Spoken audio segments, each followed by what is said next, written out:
मेरे प्यारे देशवासियों, मन की बात में आपका स्वागत है, अभिनंदन है।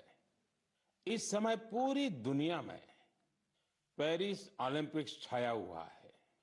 ओलंपिक्स हमारे खिलाड़ियों को विश्व पटल पर तिरंगा लहराने का मौका देता है, देश के लिए कुछ कर गुजरने का मौका देता है। आप भी अपने खिलाड़ियों का उत्साह बढ़ाइए। Cheer for Bharat. साथियों, स्पोर्ट्स की दुनिया के इस ओलंपिक्स से अलग कुछ दिन पहले मैथ्स की दुनिया में भी एक ओलंपिक हुआ है, इंटरनेशनल मैथमेटिक्स ओलंपियाड। इस ओलंपियाड में भारत के स्टूडेंट्स ने बहुत शानदार प्रदर्शन किया है।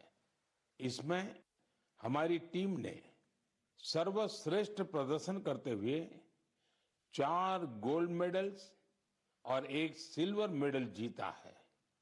इंटरनेशनल मैथमेटिक्स ओलंपियाड, इसमें 100 से ज्यादा देशों के युवा हिस्सा लेते हैं और ओवरऑल टैली में हमारी टीम टॉप 5 में आने में सफल रही है।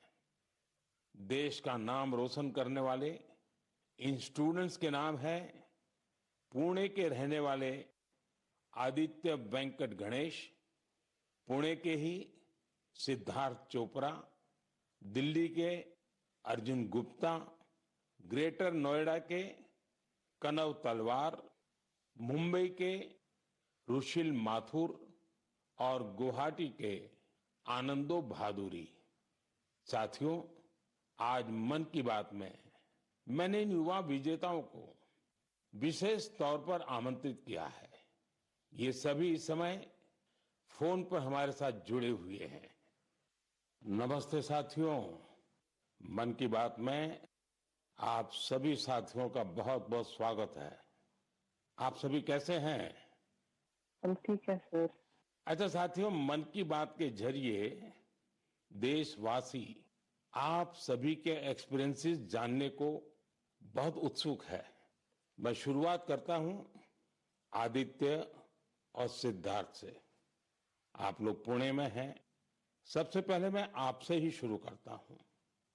ओलंपियाड के दौरान आपने जो अनुभव किया उसे हम सभी के साथ शेयर कीजिए।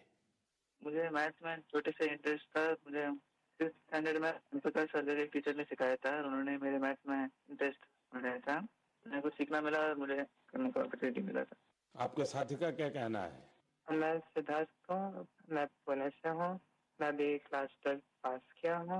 ये मेरा सेकंड टाइम था आईएमओ में।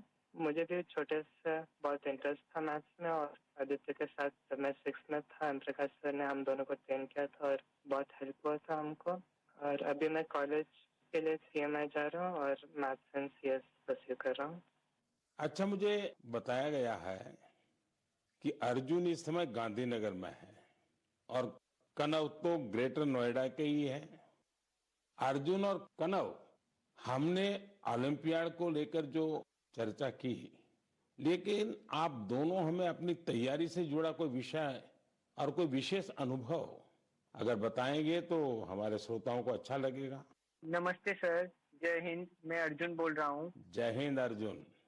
मैं दिल्ली में रहता हूँ और मेरी मदर श्रीमती आशा गुप्ता फिजिक्स की प्रोफेसर हैं दिल्ली यूनिवर्सिटी में और मेरे father Shri Amit Gupta chartered accountant है। मैं भी बहुत गौरवान्वित महसूस कर रहा हूँ कि मैं अपने देश के प्रधानमंत्री से बात कर रहा हूँ और सबसे पहले मैं अपनी सफलता का श्रेय अपने माता पिता को देना चाहूंगा। मुझे लगता है कि जब एक परिवार में कोई सदस्य एक ऐसे कंपटीशन की तैयारी कर रहा होता है तो केवल उस सदस्य का संघर्ष नहीं होता, पूरे परिवार का संघर्ष होता है। एसेंशियली हमारे पास जो हमारा पेपर होता है उसमें हमारे पास 3 प्रॉब्लम्स के लिए 4.5 घंटे होते हैं, तो एक प्रॉब्लम के लिए 1.5 घंटा। तो हम समझ सकते हैं कि कैसे हमारे पास एक प्रॉब्लम को सॉल्व करने के लिए कितना समय होता है। तो हमें घर पे काफी मेहनत करनी पड़ती है, हमें प्रॉब्लम्स के साथ घंटों लगाने पड़ते हैं। कभी कभार तो एक एक प्रॉब्लम के साथ 1 दिन या यहाँ तक कि 3 दिन भी लग जाते हैं। तो इसके लिए हमें ऑनलाइन प्रॉब्लम्स ढूंढनी होती हैं, हम पिछले साल की प्रॉब्लम ट्राई करते हैं और ऐसे जैसे हम धीरे धीरे मेहनत करते जाते हैं उससे हमारा एक्सपीरियंस बढ़ता है। हमारी सबसे जरूरी चीज हमारी प्रॉब्लम सॉल्विंग एबिलिटी बढ़ती है जो ना कि हमें मैथमेटिक्स में बल्कि जीवन के हर एक क्षेत्र में मदद करती है। अच्छा, मुझे कनव बता सकते हैं कि कोई विशेष अनुभव हो इस सारी तैयारी में, कोई खास जो हमारे नौजवान साथियों को बड़ा अच्छा लगे जान करके? मेरा नाम कनव तलवार है। मैं ग्रेटर नोएडा उत्तर प्रदेश में रहता हूँ और कक्षा 11वीं का छात्र हूँ। मैथ्स मेरा पसंदीदा सब्जेक्ट है और मुझे बचपन से मैथ्स बहुत पसंद है। बचपन में मेरे पिता मुझे पजल्स कराते थे जिससे मेरा इंटरेस्ट बढ़ता गया। मैंने ओलंपियाड की तैयारी 7th क्लास से शुरू की थी, जिसमें मेरी सिस्टर का बहुत बड़ा योगदान है और मेरे पेरेंट्स ने भी हमेशा मुझे सपोर्ट किया। ये ओलंपियाड HPCSE कंडक्ट कराता है और ये एक 5 स्टेज प्रोसेस होता है।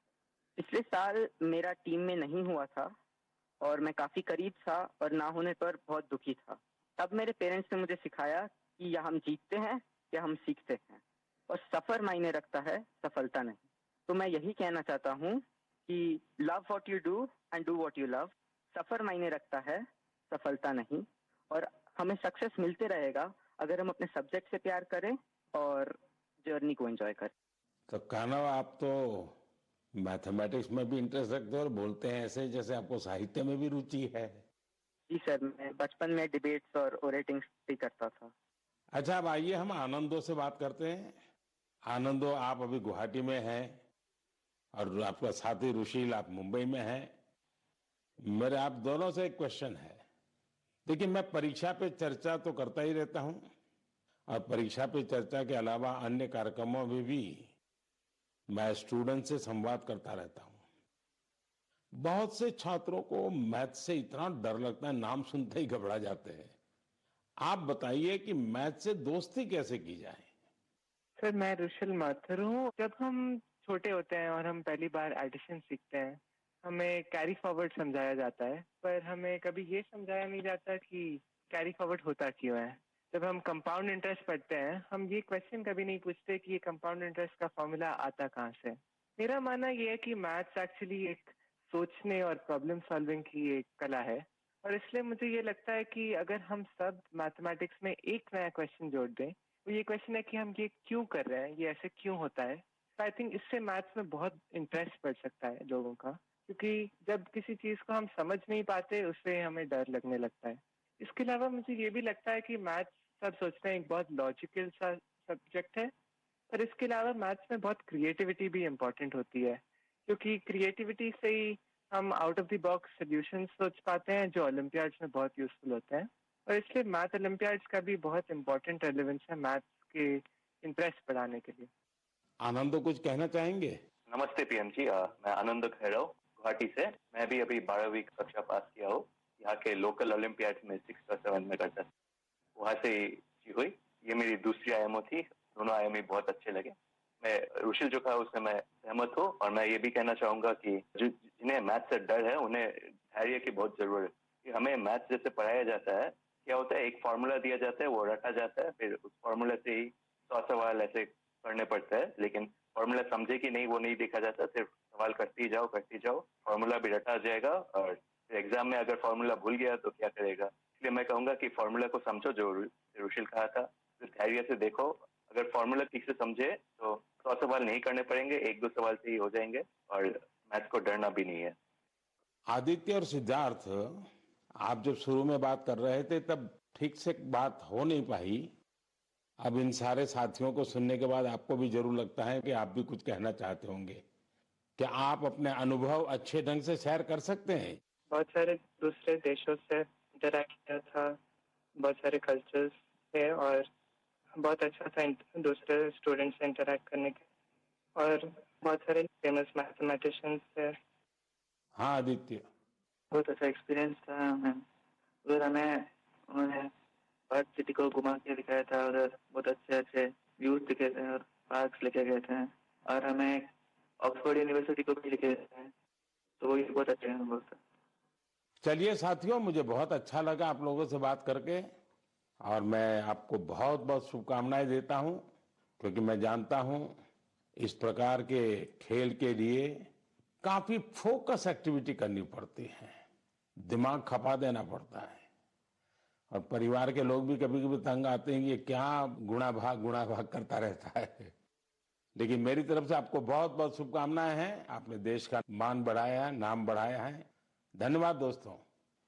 Thank you sir. धन्यवाद। Thank you. Thank you sir. जय हिंद। धन्यवाद सर। जय हिंद, जय हिंद। आप सभी स्टूडेंट से बात करके आनंद आ गया। मन की बात से जुड़ने के लिए आप सभी का बहुत बहुत धन्यवाद। मुझे विश्वास है कि मैथ्स के इन युवा महारथियों को सुनने के बाद दूसरे युवाओं को मैथ्स को एंजॉय करने की प्रेरणा मिलेगी। मेरे प्यारे देशवासियों, मन की बात में अब मैं उस विषय को साझा करना चाहता हूं जिसे सुनकर हर भारतवासी का सिर गर्व से ऊंचा हो जाएगा। लेकिन इसके बारे में बताने से पहले मैं आपसे एक सवाल करना चाहूंगा। क्या आपने चराई देऊ मैदान का नाम सुना है? अगर नहीं सुना तो अब आप ये नाम बार बार सुनेंगे और बड़े उत्साह से दूसरों को बताएंगे। असम के चराई देऊ मैदान को यूनेस्को वर्ल्ड हेरिटेज साइट में शामिल किया जा रहा है। इस लिस्ट में यह भारत की 43वीं लेकिन नॉर्थ ईस्ट की पहली साइट होगी। साथियों, आपके मन में ये सवाल जरूर आ रहा होगा कि चराई देऊ मैदान आखिर है क्या और ये इतना खास क्यों है? चराई देऊ का मतलब है shining city on the hills, यानी पहाड़ी पर एक चमकता शहर। ये अहोम राजवंश की पहली राजधानी थी। अहोम राजवंश के लोग अपने पूर्वजों के शव और इनकी कीमती चीजों को पारंपरिक रूप से मैदान में रखते थे। मैदान टीले नुमा एक ढांचा होता है जो ऊपर मिट्टी से ढका होता है और नीचे एक या उससे ज्यादा कमरे होते हैं। ये मैदान अहोम साम्राज्य के दिवंगत राजाओं और गणमान्य लोगों के प्रति श्रद्धा का प्रतीक है। अपने पूर्वजों के प्रति सम्मान प्रकट करने का ये तरीका बहुत यूनिक है। इस जगह पर सामुदायिक पूजा भी होती थी। साथियों, अहोम साम्राज्य के बारे में दूसरी जानकारियां आपको और हैरान करेगी। 13वीं शताब्दी के शुरू होकर यह साम्राज्य 19वीं शताब्दी की शुरुआत तक चला। इतने लंबे कालखंड तक एक साम्राज्य का बने रहना बहुत बड़ी बात है। शायद अहोम साम्राज्य के सिद्धांत और विश्वास इतने मजबूत थे कि उसने इस राजवंश को इतने समय तक कायम रखा।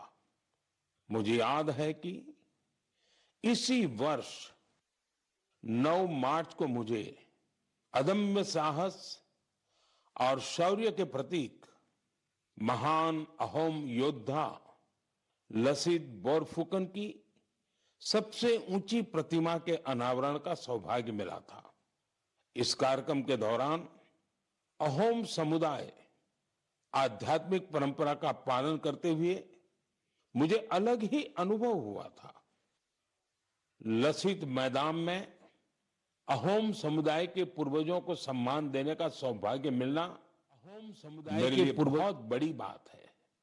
अब चराई मेरे लिए बहुत बड़ी बात है। अब चराई देऊ मैदान के वर्ल्ड हेरिटेज साइट बनने का मतलब होगा कि यहां पर और अधिक पर्यटक आएंगे।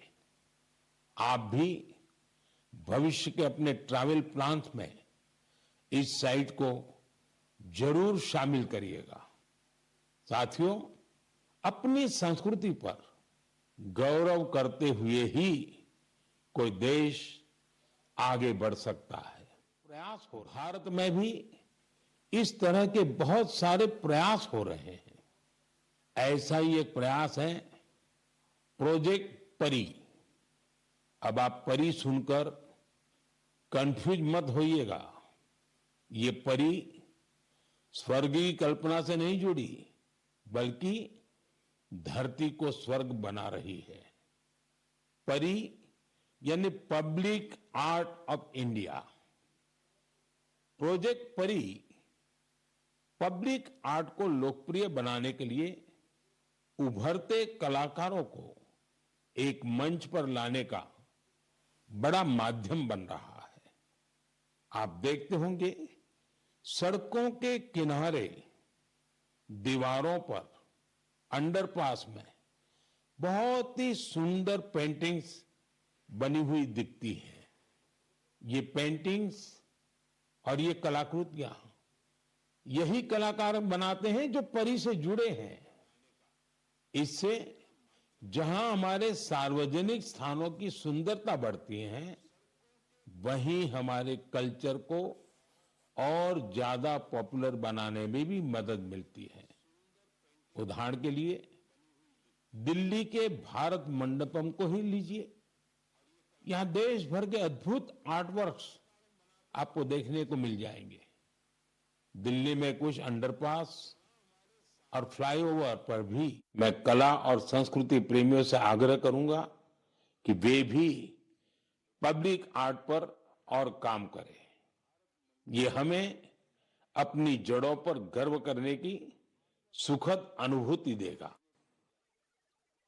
मेरे प्यारे देशवासियों, मन की बात में अब बात रंगों की, ऐसे रंगों की जिन्होंने हरियाणा के रोहतक जिले की 250 से ज्यादा महिलाओं के जीवन में समृद्धि के रंग भर दिए हैं।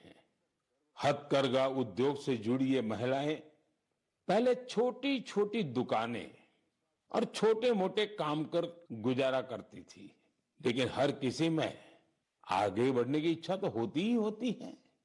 इसलिए इन्होंने उन्नति सेल्फ हेल्प ग्रुप से जुड़ने का फैसला किया और इस ग्रुप से जुड़कर उन्होंने ब्लॉक प्रिंटिंग और रंगाई में ट्रेनिंग हासिल की। कपड़ों पर रंगों का जादू बिखेरने वाली ये महिलाएं आज लाखों रुपये कमा रही है। इनके बनाए बेड कवर, साड़ियां और दुपट्टों की बाजार में भारी मांग है।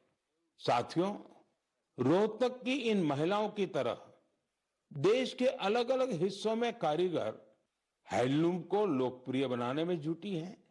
चाहे ओडिशा की संबलपुरी साड़ी हो, चाहे एमपी की माहेश्वरी साड़ी हो, महाराष्ट्र की पैठणी या विदर्भ के हैंड ब्लॉक प्रिंट्स हो, चाहे हिमाचल के भुट्टिकों के शॉल और ऊनी कपड़े हो, या फिर जम्मू कश्मीर के कनी शॉल हो, देश के कोने कोने में हैंडलूम कारीगरों का काम छाया हुआ है। और आप ये तो जानते ही होंगे, कुछ ही दिन बाद 7 अगस्त को हम नेशनल हैंडलूम डे मनाएंगे। आजकल जिस तरह हैंडलूम उत्पादों ने लोगों के दिलों में अपनी जगह बनाई है, वो वाकई बहुत सफल है, जबरदस्त है। अब तो कई निजी कंपनियां भी एआई के माध्यम से हैंडलूम उत्पाद और सस्टेनेबल फैशन को बढ़ावा दे रही है। Kosha AI, handloom India, D junk, Nova Tex, Brahmaputra fables, ऐसे कितने ही स्टार्टअप भी हैंडलूम उत्पादों को लोकप्रिय बनाने में जुटे हैं। मुझे ये देखकर भी अच्छा लगा कि बहुत से लोग अपने यहाँ के ऐसे लोकल प्रोडक्ट्स को पॉपुलर बनाने में जुटे हैं। आप भी अपने लोकल प्रोडक्ट्स को #MyProductMyPride के नाम से सोशल मीडिया पर अपलोड करें। आपका ये छोटा सा प्रयास अनेकों लोगों की जिंदगी बदल देगा। साथियों, हैंडलूम के साथ साथ मैं खादी की बात भी करना चाहूंगा। आप में से ऐसे कई लोग होंगे जो पहले कभी खादी के उत्पादों का उपयोग नहीं करते थे, लेकिन आज बड़े गर्व से खादी पहनते हैं। मुझे ये बताते हुए भी आनंद आ रहा है खादी ग्रामोद्योग का कारोबार पहली बार 1.5 लाख रुपए के पार पहुंच गया है। सोचिए, 1.5 लाख रुपए। और जानते हैं खादी की बिक्री कितनी बढ़ी है? 400%। खादी की, हैंडलूम की ये बढ़ती हुई बिक्री बड़ी संख्या में रोजगार के नए अवसर भी बना रही है। इस इंडस्ट्री से सबसे ज्यादा महिलाएं जुड़ी हैं, तो सबसे ज्यादा फायदा भी उन्हीं को हो रहा है। मेरा तो आपसे फिर एक आग्रह है, आपके पास भांति भांति के वस्त्र होंगे और आपने अब तक खादी के वस्त्र नहीं खरीदे, तो इस साल से शुरू कर लें। अगस्त का महीना आ ही गया है। ये आजादी मिलने का महीना है, क्रांति का महीना है। इससे बढ़िया अवसर और क्या होगा खादी खरीदने के लिए। मेरे प्यारे देशवासियों, मन की बात में मैंने अक्सर आपसे ड्रग्स की चुनौती की चर्चा की है। हर परिवार की ये चिंता होती है कि कहीं उनका बच्चा ड्रग्स की चपेट में ना आ जाए। अब ऐसे लोगों की मदद के लिए सरकार ने एक विशेष केंद्र खोला है, जिसका नाम है मानस। ड्रग्स के खिलाफ लड़ाई में ये बहुत बड़ा कदम है। कुछ दिन पहले ही मानस की हेल्पलाइन और पोर्टल को लॉन्च किया गया है।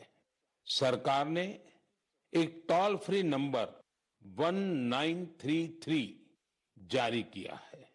इस पर कॉल करके कोई भी जरूरी सलाह ले सकता है या फिर रिहेबिलिटेशन से जुड़ी जानकारी ले सकता है। अगर किसी के पास ड्रग्स से जुड़ी कोई दूसरी जानकारी भी है, तो वो इसी नंबर पर कॉल करके नारकोटिक्स कंट्रोल ब्यूरो के साथ साझा भी कर सकते हैं। मानस के साथ साझा की गई हर जानकारी गोपनीय रखी जाती है। भारत को ड्रग्स फ्री बनाने में जुटे सभी लोगों से, सभी परिवारों से, सभी संस्थाओं से मेरा आग्रह है कि मानस हेल्पलाइन का भरपूर उपयोग करें। मेरे प्यारे देशवासियों, कल दुनिया भर में टाइगर डे मनाया जाएगा। भारत में तो टाइगर्स, बाघ हमारी संस्कृति का अभिन्न हिस्सा रहा है। हम सब बाघों से जुड़े किस्से कहानियां सुनते हुए ही बड़े हुए हैं। जंगल के आसपास के गांव में तो हर किसी को पता होता है कि बाघ के साथ तालमेल बिठाकर कैसे रहना है। हमारे देश में ऐसे कई गांव हैं जहां इंसान और बाघ के बीच कभी टकराव की स्थिति नहीं आती, लेकिन जहां ऐसी स्थिति आती है, वहां भी बाघों के संरक्षण के लिए अभूतपूर्व प्रयास हो रहे हैं। जन भागीदारी का ऐसा ही एक प्रयास है कुल्हाड़ी बंद पंचायत। राजस्थान के रणथंभौर से शुरू हुआ कुल्हाड़ी बंद पंचायत अभियान बहुत दिलचस्प है। स्थानीय समुदायों ने स्वयं इस बात की शपथ ली है कि जंगल में कुल्हाड़ी के साथ नहीं जाएंगे और पेड़ नहीं काटेंगे। इस एक फैसले से यहाँ के जंगल एक बार फिर से हरे भरे हो रहे हैं और बाघों के लिए बेहतर वातावरण तैयार हो रहा है। साथियों, महाराष्ट्र का ताडोबा अंधारी टाइगर रिजर्व बाघों के प्रमुख बसेरों में से एक है। यहाँ के स्थानीय समुदायों, विशेषकर गौंड और माना जनजाति के हमारे भाई बहनों ने इको टूरिज्म की ओर तेजी से कदम बढ़ाए हैं। उन्होंने जंगल पर अपनी निर्भरता को कम किया है ताकि यहाँ बाघों की गतिविधियां बढ़ सकें। आपको आंध्र प्रदेश में नल्ला मलाई की पहाड़ियों पर रहने वाले चेंचू जनजाति के प्रयास भी हैरान कर देंगे। उन्होंने टाइगर ट्रैकर्स के तौर पर जंगल में वन्य जीवों के मूवमेंट की हर जानकारी जमा की। इसके साथ ही वे क्षेत्र में अवैध गतिविधियों की निगरानी भी करते रहे हैं। इसी तरह उत्तर प्रदेश के पीलीभीत में चल रहा बाघ मित्र कार्यक्रम भी बहुत चर्चा में है। इसके तहत स्थानीय लोगों को बाघ मित्र के रूप में काम करने की ट्रेनिंग दी जाती है। ये बाघ मित्र इस बात का पूरा ध्यान रखते हैं कि बाघों और इंसानों के बीच टकराव की स्थिति न बने। देश के अलग अलग हिस्सों में इस तरह के कई प्रयास जारी हैं। मैंने यहां कुछ ही प्रयासों की चर्चा की है, लेकिन मुझे खुशी है कि जन भागीदारी बाघों के संरक्षण में बहुत काम आ रही है। ऐसे प्रयासों की वजह से ही भारत में बाघों की आबादी हर साल बढ़ रही है। आपको ये जानकर खुशी और गर्व का अनुभव होगा कि दुनिया भर में जितने बाघ हैं, उनमें से 70% बाघ हमारे देश में है। सोचिए, 70% बाघ। तभी तो हमारे देश के अलग अलग हिस्सों में कई टाइगर सेंचुरी है। साथियों, बाघ बढ़ने के साथ साथ हमारे देश में वन क्षेत्र भी तेजी से बढ़ रहा है। इसमें भी सामुदायिक प्रयासों से बड़ी सफलता मिल रही है। पिछले मन की बात कार्यक्रम में आपसे एक पेड़ मां के नाम कार्यक्रम की चर्चा की थी। मुझे खुशी है कि देश के अलग अलग हिस्सों में बड़ी संख्या में लोग इस अभियान से जुड़ रहे हैं। अभी कुछ दिन पहले स्वच्छता के लिए प्रसिद्ध इंदौर में एक शानदार कार्यक्रम हुआ। यहां एक पेड़ मां के नाम कार्यक्रम के दौरान एक ही दिन में 2 लाख से ज्यादा पौधे लगाए गए। अपनी मां के नाम पर पेड़ लगाने के इस अभियान से आप भी जरूर जुड़े और सेल्फी लेकर सोशल मीडिया पर भी पोस्ट करें। इस अभियान से जुड़कर आपको अपनी मां और धरती मां दोनों के लिए कुछ स्पेशल कर पाने का एहसास होगा।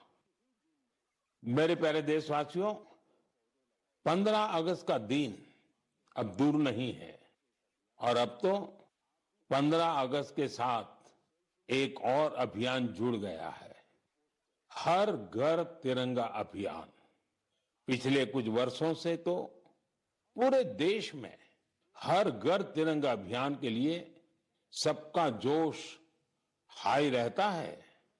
गरीब हो, अमीर हो, छोटा घर हो, बड़ा घर हो, हर कोई तिरंगा लहराकर गर्व का अनुभव करता है। तिरंगे के साथ सेल्फी लेकर सोशल मीडिया पर पोस्ट करने का क्रेज भी दिखता है। आपने गौर किया होगा, जब कॉलोनी और सोसाइटी के एक एक घर पर तिरंगा लहराता है तो देखते ही देखते दूसरे घरों पर भी तिरंगा दिखने लगता है। यानी हर घर तिरंगा अभियान तिरंगे की शान में एक यूनिक फेस्टिवल बन चुका है। इसे लेकर अब तो तरह तरह के इनोवेशन भी होने लगे हैं। 15 अगस्त आते आते घर में, दफ्तर में, कार में तिरंगा लगाने के लिए तरह तरह के प्रोडक्ट दिखने लगते हैं। कुछ लोग तो तिरंगा अपने दोस्तों पड़ोसियों को बांटते भी है। तिरंगे को लेकर ये उल्लास, ये उमंग हमें एक दूसरे से जोड़ती है। साथियों, पहले की तरह इस साल भी आप हर घर तिरंगा.com पर तिरंगे के साथ अपनी सेल्फी जरूर अपलोड करेंगे। और मैं आपको एक और बात याद दिलाना चाहता हूं। हर साल 15 अगस्त से पहले आप मुझे अपने ढेर सारे सुझाव भेजते हैं। आप इस साल भी मुझे अपने सुझाव जरूर भेजिए। आप माईगॉव या नमो ऐप पर भी अपने सुझाव भेज सकते हैं। मैं ज्यादा से ज्यादा सुझावों को 15 अगस्त के संबोधन में कवर करने की कोशिश करूंगा। मेरे प्यारे देशवासियों, मन की बात के इस एपिसोड में आपसे जुड़कर बहुत अच्छा लगा।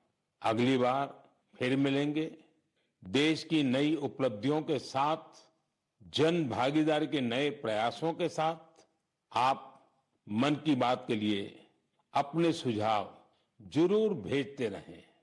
आने वाले समय में अनेक पर्व भी आ रहे हैं। आपको सभी पर्वों की ढेर सारी शुभकामनाएं। आप अपने परिवार के साथ मिलकर त्योहारों का आनंद उठाएं। देश के लिए कुछ न कुछ नया करने की ऊर्जा निरंतर बनाए रखें। बहुत बहुत धन्यवाद। नमस्कार।